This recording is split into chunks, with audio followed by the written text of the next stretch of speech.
నేపథ్యంలో ఇరాన్ అనుకూల మీడియా నుంచి ఒక కొత్త హెచ్చరిక వెలువడింది. గల్ఫ్ ప్రాంతంలో తదుపరి సంక్షోభం చమురు రవాణా మార్గాల్లో కాకుండా సముద్ర గర్భంలో ఉన్న ఇంటర్నెట్ కేబుళ్ల ద్వారా రావచ్చని పరోక్షంగా సూచించింది.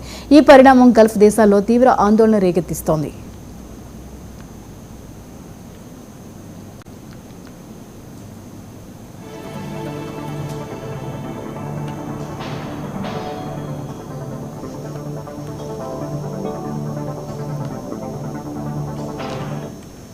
ఇరాన్కు చెందిన తస్నిమ్ న్యూస్ ఏజెన్సీ విడుదల చేసిన ఒక నివేదిక హార్మోజ్ జలసంధిని సముద్ర గర్భ డేటా కేబుళ్ల బలహీనతను ఎత్తిచూపింది. ప్రమాదవశాత్తు లేదా ఉద్దేశపూర్వకంగానైనా ఒకేసారి అనేక ప్రధాన కేబుళ్లకు నష్టం జరిగితే పర్షియన్ గల్ఫ్ వ్యాప్తంగా తీవ్ర అంతరాయాలు ఏర్పడతాయి అని ఆ నివేదిక హెచ్చరించింది.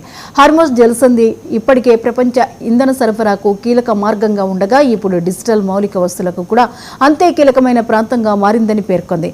ఫాల్కన్, AAE-1, CMV వంటి అనేక ప్రధాన సబ్మెరైన్ కేబుల్ సిస్టమ్లు ఈ జలసంధి నుంచే వెళ్తున్నాయి.